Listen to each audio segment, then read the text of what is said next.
Assalamualaikum warahmatullahi wabarakatuh. Bismillah, alhamdulillah, wa syukurillah, ala nikmatillah, la haula wa la quwata illa billah, amma ba'du. Pemirsa dimanapun Anda berada, sekarang saya ada di Selawi, yaitu di Kalisoka. Di belakang saya ini ada makam, komplek makam Pangeran Purboyo. Tapi di situ ada sebutannya Syekh Abdul Ghaffar. Saya tanya, siapa yang membuat nama Syekh Abdul Ghaffar? Juru kuncinya tidak tahu. Pemirsa dimanapun Anda berada, di sini saya akan melanjutkan keterangan-keterangan saya tentang Gajah Mada, prajurit sejati Kerajaan Mojopahit. Pemirsa dimanapun Anda berada, kemarin di episode yang lalu, Ronggo Kweni, yaitu seorang lurah Tamtomo yang berasal dari Sunda, sedang naik kereta berdua dengan Kudo Swaboyo, yaitu duta dari Kerajaan Mojopahit. Saat itu Kudo Swaboyo bertanya kepada Ronggo Kweni tentang sejarah Sunda. Akhirnya Kudo Swaboyo minta untuk diulang, karena dengan cerita yang diulang-ulang akhirnya menjadikan pikiran ini semakin rangkap-rangkap dan daya ingatnya nanti akan lebih daripada hanya sekali saja. Maksudnya Ronggo Kweni untuk mengulang, diminta untuk mengulang ceritanya oleh Kudo Swaboyo. Ini adalah sebagai oleh-oleh duta dari Kerajaan Mojopahit ini untuk diceritakan di Mojopahit. Nah, oleh sebab itu bagi Ronggo Kweni tidak keberatan untuk mengulang ceritanya. Maka diulang bahwa orang-orang Sunda ini dahulunya berasal dari akar sebuah kerajaan besar, yaitu Kerajaan Tarumanegara, yang berdasarkan catatan ada di Bomati, atau kalau sekarang adalah Bekasi. Kemudian karena Kerajaan Tarumanegara ini terbelenggai, artinya pengganti-penggantinya ini tercerai-berai. Oleh sebab itu muncul dua tokoh yang ada di barat, akhirnya mendirikan sebuah kerajaan yang namanya Kerajaan Sunda Pakuan. Rajanya yang pertama adalah yaitu Tarus Bawa. Kemudian di sebelah timur juga berdiri Kerajaan Sunda. Rajanya adalah Werti Kandayu. Jadi Kerajaan Sunda ini terbelah menjadi dua. Tarumanegara terbelah menjadi dua, yaitu Barat dan Timur. Barat adalah Sunda Pakuan yang beribu kota di Pakuan, sedangkan Sunda di bagian timur yaitu Sunda Galuh yang beribu kota di Kawali, yang dipimpin oleh Raja Werti Kandayu. Pemirsa dimanapun Anda berada, sekarang saya mulai masuk dari pintu gerbang utama di komplek makam Pangeran Purboyo. Bangunannya seperti ini, memanjang. Ini adalah jalur dari pintu utama menuju ke makam utamanya. Pemirsa dimanapun Anda berada, oleh Ronggo Kweni diceritakan khusus tentang Sunda Galuh. Aku bisa menceritakan Sunda Galuh ini karena aku adalah orang Sunda Galuh, yang mana orang-orang Sunda Galuh ini meyakini keturunan dari seorang suci yang namanya adalah Sang Kandiawan. Sang Kandiawan atau disebut dengan Resi Suci atau Rojo Resi ini memiliki 5 putra yang disebut dengan Poncoputro. Poncoputro ini yang pertama adalah bernama Sang Mangukuhan. Anaknya yang kedua adalah Sang Karungkalah. Anaknya yang ketiga adalah Sang Katung Maralah. Dan anaknya yang keempat adalah Sandang Garbo. Dan yang kelima adalah Sang Werti Kandayu. Kelima anaknya ini yang disebut dengan Poncoputro ini oleh orang-orang Sunda dipercaya merupakan penjelmaan dari dewa, yaitu Dewa Pertiwi, dewa yang menguasai tanah. Jadi merupakan anak yang pertama. Mangukuhan ini merupakan penjelmaan dari Pertiwi. Oleh sebab itu pekerjaannya, anaknya yang pertama adalah mengolah sawah, mengolah tanah, sehingga menghasilkan yang bermanfaat bagi kehidupan dan kesejahteraan umat. Kemudian anaknya yang kedua, Karungkalah, merupakan penjelmaan dari Dewa Garga, di mana Dewa Garga ini merupakan penjelmaan yang menjaga tentang air yang ada di bumi ini. Oleh sebab itu, anaknya yang kedua, Karungkalah ini, yang merupakan penjelmaan dari Dewa Garga atau yang menjaga air, pekerjaannya adalah sebagai pemburu atau penggerek. Kemudian anaknya yang ketiga, Katung Maralah. Katung Maralah ini merupakan penjelmaan dari dewa yang melindungi tentang cahaya. Oleh sebab itu yang disebut dengan Mestri. Pekerjaan anak yang ketiga yaitu Katung Maralah adalah sebagai penjaga hutan, yaitu sebagai penyadap getah-getah yang bisa dimanfaatkan oleh kesejahteraan umat. Misalnya pohon nira, kelapa, pohon ental, dan yang lain. Sehingga Katung Maralah ini yang merupakan penjelmaan dari Dewa Mestri atau dewa yang menjaga cahaya, maka pekerjaannya adalah sebagai seorang penyadap. Sedangkan yang keempat adalah Sang Sandang Garbo. Sang Sandang Garbo ini merupakan penjelmaan dari Puruso, yaitu dewa yang menjaga tentang keadaan angin, yang pekerjaannya Sandang Garbo adalah sebagai seorang pedagang. Dan yang terakhir, yang kelima adalah Werti Kandayun. Werti Kandayun ini merupakan penjelmaan dari Patanjala, yang mana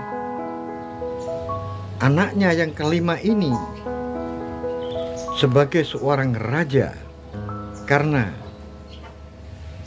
Patanjala adalah dewa yang menguasai ruang angkasa. Pemirsa dimanapun Anda berada, saya masih ada di komplek dari Pangeran Purboyo. Di belakang saya ini ada pohon besar, yang mana buahnya seperti ini. Tadi saya pecah dan kemudian saya coba untuk saya gigit. Ternyata rasanya tidak manis, tidak asin, atau rasa yang lain. Jadi netral ini rasanya. Dan ini sudah matang. Itu adalah pohon besar yang ada di belakang saya ini. Pemirsa dimanapun Anda berada, kemudian bagaimana dengan Ronggo Keweni melanjutkan ceritanya? Wahai saudaraku, Kudo Swaboyo, bahwa di kerajaan Sunda Galuh memiliki istana yang disebut dengan Surowiseso, yang letaknya ada di Bojonggaluh atau Bojonggaluh, tetapi orang hanya menyebut Galuh saja. Surowiseso ini merupakan istana, yaitu Prabu Linggobuwono, yang mana susunan pemerintahan yang ada di kerajaan Galuh ini, maka orang yang ada di tempat ini menyebutnya bisa bermacam-macam. Ada yang menyebut Tohan, ada yang menyebut Ratu, ada yang menyebut Raja, dan ada yang menyebut Aji Maharaja. Nah, untuk pembantu-pembantunya Raja, ini yang pertama adalah Patih Hamangkubumi. Nah, biasanya Patih Hamangkubumi itu dijabat oleh saudara raja. Seperti yang sekarang ini, prabunya namanya Linggobuwono, permaisurinya namanya Dewi Roro Lingsik. Kemudian mempunyai 2 orang anak. Yang pertama adalah Dia Pitaloka Citroresmi, dan adiknya seorang laki-laki yang bernama Niskolo Wastu Kencana. Nah, yang menjabat sebagai Patih Hamangkubumi adalah adik dari Linggobuwono yang bernama Bunisono. Kemudian yang menjabat sebagai patih di sini, maka dia berhak untuk menyandang sebuah gelar. Gelarnya adalah Hamangkubumi Surodipati. Itu adalah gelar dari Bunisono sebagai seorang patih Hamangkubumi. Kemudian di samping dibantu oleh Mahapatih, maka juga dibantu oleh menteri-menteri, dan kemudian dilanjutkan sampai ke tataran bawah, sampai ke tingkat desa, sampai pada tataran pangurang desa. Ada yang namanya Cologoro, Poro Upeti, kemudian Panggerus Rema, dan Wodo. Itu adalah susunan dari atas sampai ke bawah. Kemudian dalam bidang keagamaan, wahai sahabatku Kudo Swaboyo, di Sunda ini juga diatur. Agama yang ada di Sunda ini ada 3, yaitu agama Buddha, agama Hindu, dan sinkretisme dari 2 agama itu. Nah, oleh sebab itu, petugas-petugas yang ada di kerajaan Sunda ini dalam bidang keagamaan, maka kalau di istana, di kalangan istana, ini adalah ada yang namanya Rojo Resi. Rojo Resi yaitu seorang pemimpin agama yang ada di kerajaan atau di istana.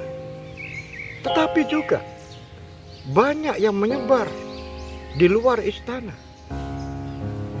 yaitu di daerah-daerah kabuyutan. Maka di daerah-daerah kabuyutan ini penyebutannya bermacam-macam. Ada yang disebut dengan Begawat Resi, ada yang disebut dengan Buyut Handin, ada yang disebut dengan Wikurojo, dan juga ada yang menyebut Batoro Hangiang. Jadi para pemimpin keagamaan di Sunda ini Ada yang disebut dengan pendeta, ada yang dipanggil dengan resi, ada yang dipanggil dengan wiku, ada yang dipanggil dengan kalpo, dan juga ada yang disebut bujonggo. Itu semuanya adalah tergantung, karena di daerah Kabuyutan di Sunda ini tidaklah sedikit jumlahnya, banyak, sehingga mereka menyebut bisa bermacam-macam dengan sebutan.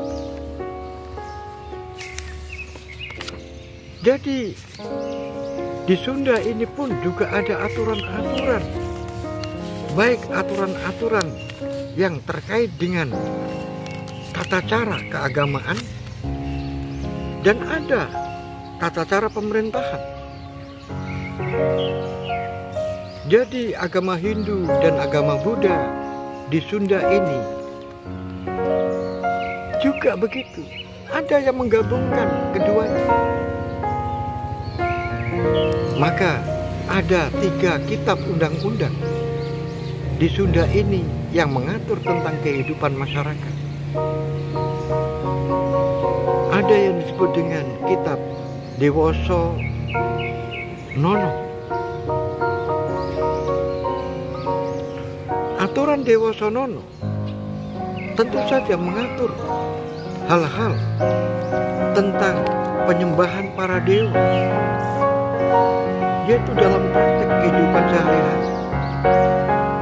Tata cara menyembah sang dewa diatur dalam sebuah aturan yang disebut dengan Dewoso Nono. Kemudian ada aturan lagi yang disebut dengan Rojo Sanono. Rojo Sanono ini mengatur tentang hak dan kewajiban seorang raja dalam mengendalikan roda pemerintahan. Dan ada yang disebut dengan Manusonono. Manusonono di sini adalah mengatur tata kehidupan tentang masyarakat umum, sehingga kehidupan di Sunda ini tertata dengan baik. Ada aturan-aturan di dalam menyembah dewa. Ada hak dan kewajiban sebagai seorang raja. Dan ada aturan-aturan umum yang diperuntukkan masyarakat secara umum. Tetapi ada yang disebut dengan ajaran Jati Sunda, yang merupakan ajaran leluhur, yang merupakan perpaduan antara agama Hindu dan agama Buddha plus dengan agama lokal atau kepercayaan-kepercayaan lokal. Nah, ajaran ini yang disebut dengan Jati Sunda disebut juga ajaran Sang Rumuhun. Bagaimana ajarannya? Ajarannya tidak lain adalah ajaran Purbo Tisti, ajaran Purbo Jati, dan ajaran Pati Kromo. Ini adalah perpaduan antara agama Hindu, agama Buddha, plus dengan kepercayaan lokal. Pemirsa, di belakang saya ini adalah makam utama dari Pangeran Purboyo. Di tempat ini saya akan melanjutkan keterangan saya. Percakapan antara Ronggokweni dan Kudo Swaboyo dilanjutkan. Kudo Swaboyo hanya mendengarkan dan mencatat keterangan-keterangan dari Ronggokweni. Wahai saudaraku Kudo Swaboyo, sekarang ini di Sunda Galuh ini sedang disusun kitab yang langsung ditulis oleh sang raja, yaitu Prabu Linggobuwono, yaitu namanya kitab Pujonggo, yaitu lengkapnya adalah kitab Pujonggo Manik dan kitab Sang Hyang Sikso. dan lengkapnya adalah Sang Hyang Sikso Kandang Karasian. Apa itu? Dua kitab ini yang dikarang langsung oleh Prabu Linggobuwono ini merupakan sebuah kitab yang mana berisi tentang pedoman-pedoman hidup orang Sunda. Bagaimanakah perjalanan yang harus ditempuh sebagai penerus leluhur orang-orang Sunda, sehingga kitab ini merupakan pegangan dan pedoman hidup orang Sunda, yaitu jati Sunda. Oleh sebab itu, Prabu Linggobuwono ini, karena beliaunya ini orang yang bijaksana, orang yang arif, pemikir, dan langsung mempraktekkan apa yang menjadi pemikiran, angan-angan, dan menulis sebuah kitab yang untuk pedoman masyarakatnya. Oleh sebab itu, Prabu Linggobuwono ini oleh masyarakatnya dijuluki sebagai Prabu Wangi. Wangi artinya adalah harum.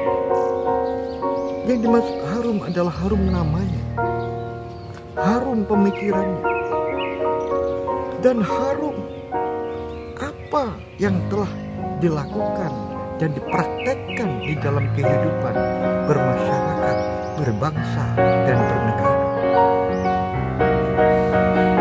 Sehingga karena tidak ada cacat dan celah, oleh masyarakat Sunda disebut Prabu Wangi.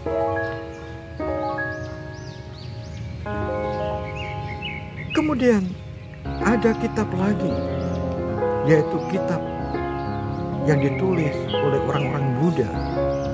Maka orang-orang Buddha menggunakan kitab yang disebut dengan Rahyang Ri Medang Jati,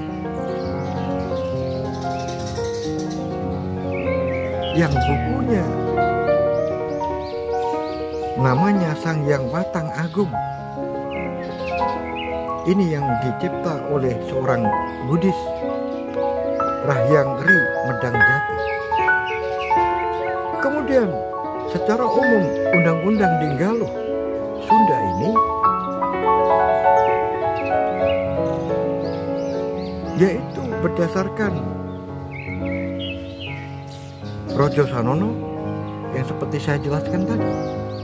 Ada Manuso Sanono yang semuanya disusun berdasarkan sinkretisme antara ajaran-ajaran Buddha dan ajaran-ajaran Hindu. Sehingga peleburan antara ajaran dua agama ini menjadikan sebuah kepercayaan baru di masyarakat Sunda yang biasanya disebut dengan jati Sunda, yaitu ajaran para leluhur yang juga disebut Sang Rumuhun, yang seperti saya katakan tadi, saudaraku, Kudo Swaboyo, yaitu Purbo Tisti, Purbo Jati, dan Pati Kromo. Demikian sahabatku, aku kalau menjelaskan yang lebih jauh lagi aku belum mampu. Pemirsa dimanapun Anda berada, sekarang saya ini ada di makam, yaitu Ki Ageng Onggowono. Di belakang saya ini ada pohon yang saya jumpai sama dengan di makam Pangeran Purboyo. Pohon ini orang masyarakat di tempat ini menyebut pohon kambul. Yang saya ceritakan tadi isinya oval, kemudian seperti melinju, Tetapi setelah kita pecah, maka tidak ada rasanya, tidak manis, tidak pahit, tidak asin, dan juga tidak kecut. Jadi rasanya netral. Nah, ini besar sekali pohon ini. Pemirsa dimanapun Anda berada, maka Ronggo Kueni mengatakan kepada Kudo Swaboyo, wahai sahabatku Kudo Swaboyo, orang Sunda itu percaya bahwa leluhurnya, yaitu Ponco Putro, yang anaknya orang suci yang namanya Sang Resi Kandiawan, ini merupakan 5 putra sebagai penjelmaan dari Ponco Kusiko. Ponco Kusiko, Ponco itu artinya 5. Kusiko itu adalah penjaga atau pelindung. Oleh sebab itu, 5 pelindung ini, yaitu Kusiko Pertiwi, merupakan orang yang memiliki dan penjelmaan dari seorang pelindung untuk melindungi tanah-tanah yang ada di Sunda, yaitu Pertiwi, Kusiko Pertiwi. Kemudian anak yang kedua, yaitu Sang Marungkala, ini merupakan penjelmaan dari Kusiko Garga, yaitu yang melindungi air-air di bumi, air-air di Pertiwi Sunda. Dan anaknya yang ketiga, yaitu Sang Katung Marala, ini merupakan Sang Mestri, yaitu sebagai dewa pelindung yang melindungi cahaya. Jadi cahaya yang ada di bumi Loko, di bumi Pertiwi, di Sunda, ini ada yang menjaga, ada yang melindungi, yaitu Mestri. Dan anaknya yang keempat, yaitu Sandanggarbo. Sang Sandanggarbo ini juga sebagai seorang pelindung, yaitu melindungi angin. Angin ini ada yang menjaga, yaitu Sang Puruso. Sang Puruso ini merupakan wujud dari putra yang disebut dengan Sandanggarbo. Dan yang terakhir adalah Sang Reti Kandayu, orang yang menurunkan raja-raja di Galuh. Ini adalah Sang Patanjala, yaitu dewa yang melindungi, untuk melindungi angkasa raya. Jadi keberadaan dari putra orang suci Kandiawan ini yang akhirnya menurunkan raja-raja di Sudagaluh dipercaya adalah Ponco Boyo Putro. Dan Ponco Putro inilah merupakan penjelmaan dari Kusiko, yaitu dewa pelindung yang ada di Pertiwi Sundagaluh. Pemirsa dimanapun Anda berada, bagaimanakah kelanjutan dari cerita ini? Besok pagi para utusan dari Mojopahit akan diterima oleh Sang Prabu Linggobono. Oleh sebab itu, apa yang akan disampaikan para utusan dari Mojopahit itu? Dan bagaimanakah ada misi khusus yang diberikan oleh Gajah Enggon, oleh Mahapati Gajah Mada, yang disampaikan kepada Prabu Linggobono? Dan bagaimana tanggapan dari Prabu Linggobono tentang utusan dari Mojopahit itu? Oleh sebab itu, ikuti terus cerita ini awal hingga akhir. Sampai di sini, akhirul kalam. Billahi taufiq wal hidayah. waridha wal inayah. Assalamualaikum warahmatullahi wabarakatuh. Salam budaya warisan Nusantara.